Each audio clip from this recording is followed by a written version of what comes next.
Eze could be heading to Arsenal. This is the transfer window that just keeps on giving massive excitement for Arsenal fans. You've got to feel for Spurs fans. Are they the new Newcastle here? Arsenal have made a move for Eze. The player wants to join them, David Ornstein. Spurs had a deal for Eze lined up today, but after Havertz's injury, Arsenal are now closing in on a deal. If he chooses them, Spurs will look elsewhere. Eberechi Eze, after being linked with Tottenham Hotspur for nearly a week, has just signed with Arsenal. Out of absolutely nowhere, Arsenal swooped in, snatched the deal, and left Spurs fans stunned and betrayed.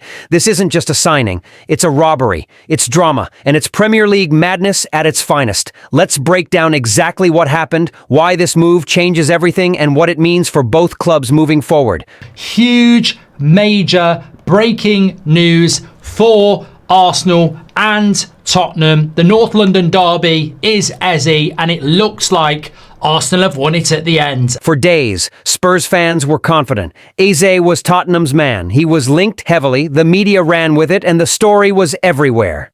Eberechi Eze, the Crystal Palace star, looked destined for White Hart Lane. The narrative was simple. Tottenham needed creativity, flair, and someone who could unlock defenses. And Eze fit the bill perfectly. Fans on Twitter and Spurs forums were buzzing, already imagining him linking up with Maddison, Son, and Richarlison. This wasn't just a rumor. It felt like a done deal. Spurs were negotiating, talks were reportedly progressing, and it was all falling into place. Or so everyone thought. But then, Arsenal happened. In the dead of night, when nobody was watching, Arsenal swooped in, like a thief in the dark. It could all come down to the fact that that Havertz injury.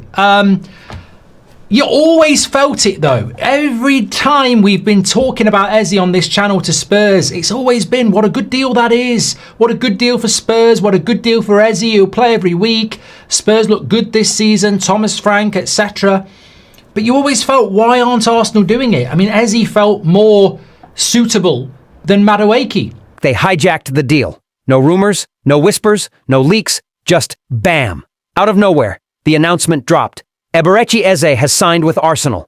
The timing was brutal. Spurs fans woke up to the news in disbelief. Arsenal fans were ecstatic, and the football world couldn't believe how quickly the tables had turned. This wasn't just business, it was a statement. Arsenal didn't just sign a talented player, they took him straight from under Tottenham's nose. This was psychological warfare, a direct message to their North London rivals. We're the bigger club, we're the ones who can pull off the shock moves, and we'll take whoever we want.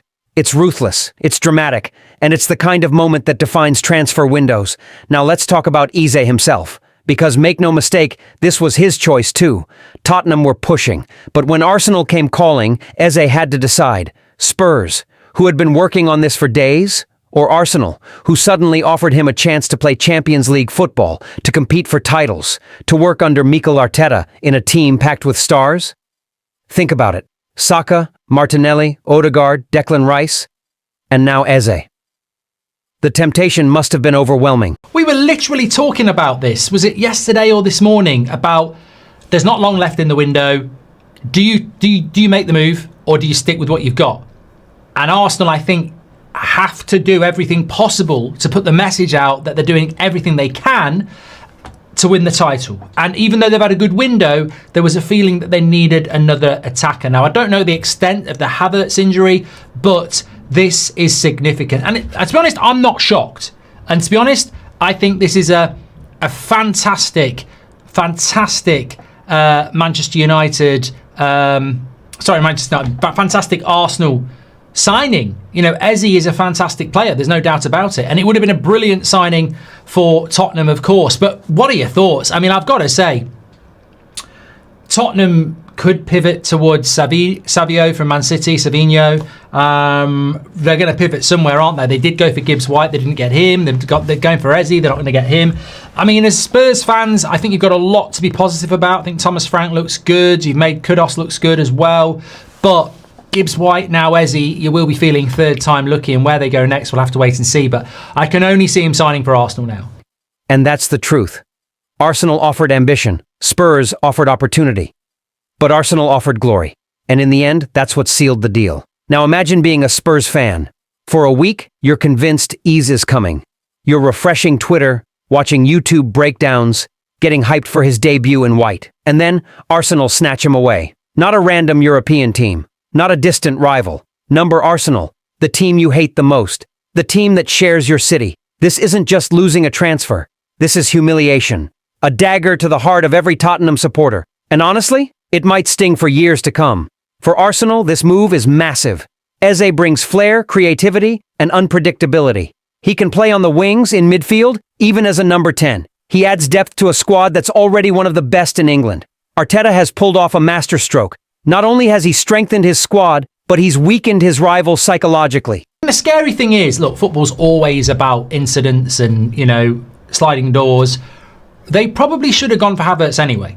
Sorry, they should have gone for Eze anyway. So the Havertz injury, for Arsenal fans, you don't wish injury on anybody, but unless you're certain Newcastle fans and Isak, as we heard last week, but you don't wish injuries on anybody. But for Arsenal, Havertz will be back. He's a decent player, and you'll have Eze as well.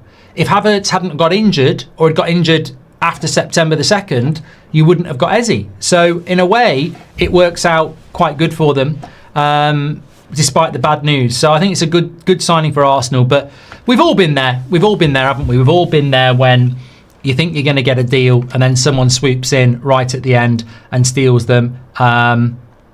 Spurs will feel they've done all the work. But like any deal, if you don't get it done, then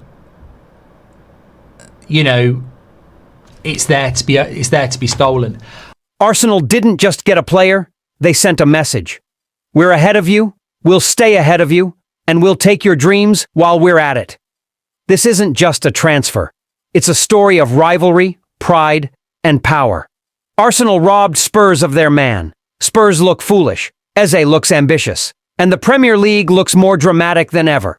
North London derbies were already heated. But after this, expect fireworks. Every touch Eze takes against Spurs will feel like salt in the wound. So here we are. In just a week, the story flipped. Spurs chased, Arsenal conquered, and Eze chose the Gunners. It's one of the most shocking twists of the window, and a reminder of just how ruthless football can be. For Arsenal, it's a triumph. For Spurs, it's heartbreak. For Eze, it's the beginning of a new chapter. And for us fans, it's drama, it's chaos, and it's why we love this game. If you enjoyed this breakdown, hit that subscribe button, drop a comment, and let me know. Did Arsenal just pull off the biggest robbery of the season? Or should Eze have chosen Spurs? This is football, this is rivalry, and this is the Premier League at its absolute best. For a week straight, all roads pointed to Eberechi Eze wearing Tottenham white. Spurs had the links, the momentum, and the belief.